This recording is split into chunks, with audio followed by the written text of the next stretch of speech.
Hi there, Brett from L4 Group here today, and I'm interviewing heating contractor Steve O from RFO. And today we're going to be talking about oil heat and the cleanliness of using oil as a fuel source. Good morning, Steve.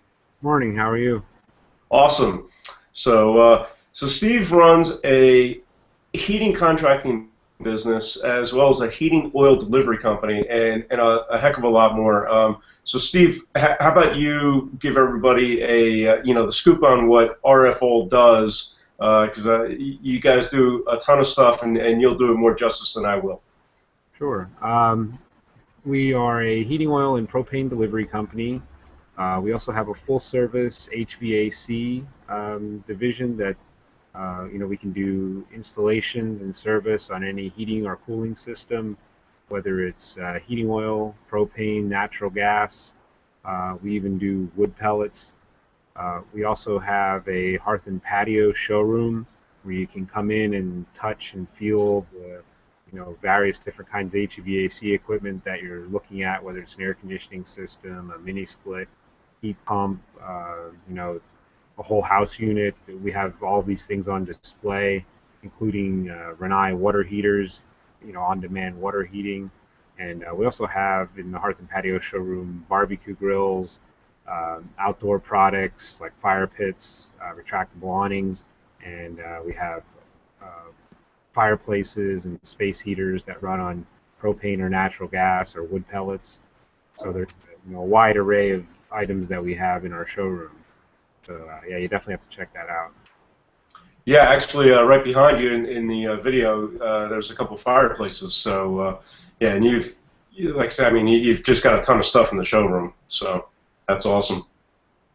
Yes, it'll be really Um, great. so with oil, that's where you guys really started. That's the root of your business. And I think that the public has a misconception that heating a house with oil as a fuel source is a dirty option. Can you talk about that? And is oil heat really a clean fuel source? It is really, and a lot of that stigma of oil being dirty most likely came from back in the infancy of oil when people were converting what were coal burners into oil, and they just weren't burning efficiently, and you have sooting and so forth, and that's kind of how that came about. But today, oil is 95% cleaner than it was 25 years ago, and that's the U.S. Department of Energy, the Brookhaven National Lab, found that oil is virtually soot-free when it burns. And the oil heat emissions, they aren't even regulated by the Federal Clean Air Acts since they're so clean. So and the efficiency on boilers and furnaces is 90% plus now. So it's it's definitely a clean burning fuel source. That's awesome. I didn't realize that the Department of Energy that research came out of Brookhaven. That's interesting. Yeah, yeah, they do a lot of a lot of research there. I sat in on one of the conferences that they had, and it was really a lot of interesting stuff. They do a lot of testing there, so yeah, it was a really interesting thing. Yeah, that's in Long Island, New York, isn't it? I believe so. Yeah. Yeah. It's way back in the geez, I guess in the '80s, mid '80s. I worked with someone whose boyfriend actually was a scientist at Brookhaven, so interesting stuff.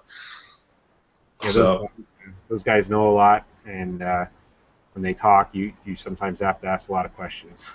yeah, just to stay in pace with them, absolutely. And that was how that guy was. I remember going out a few times with him, and it's just yeah, different level.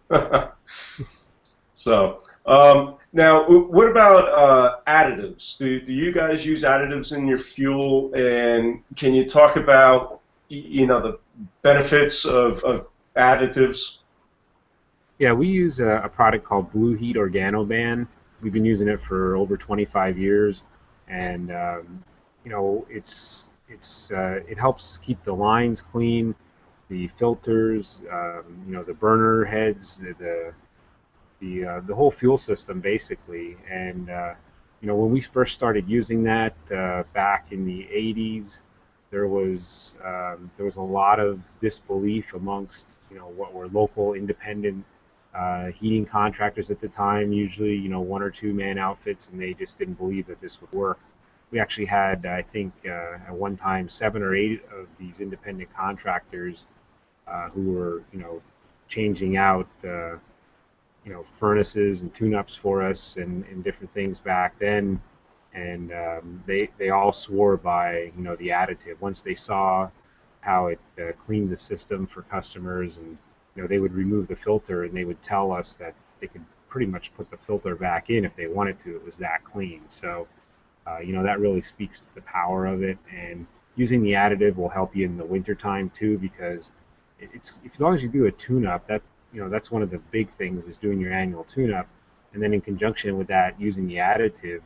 That every oil customer that we deliver to gets the additive in their heating oil, and that'll keep the furnace and the boiler running clean. It keeps anything from building up within the tank. Um, it's just modern fuel is made differently than it was years ago.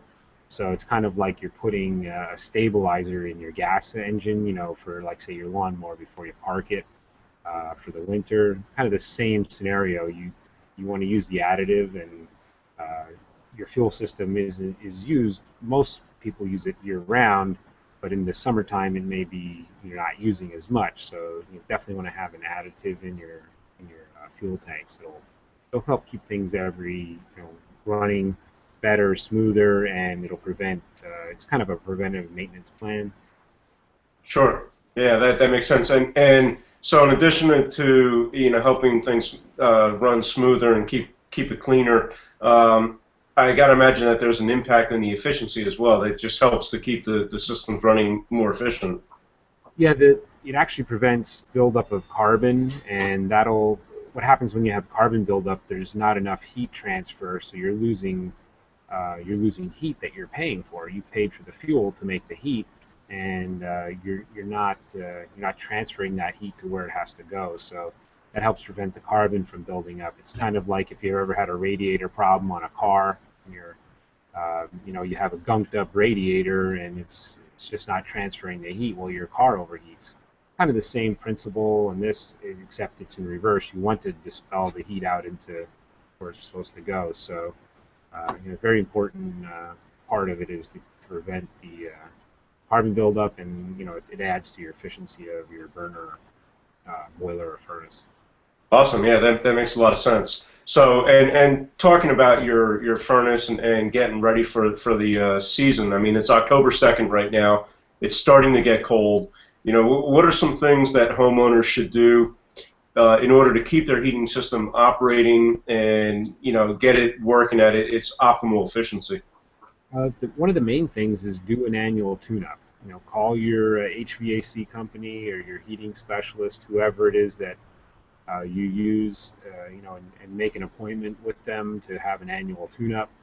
I wouldn't wait until winter time is here. The tune-up is not going. That's kind of a myth. Is that, well, if I do the tune-up in spring, it's not going to be any good till winter rolls around. Well, that's not really, accurate. It's as long as you do the tune-up once a year, you're good. It doesn't have to be right before winter starts.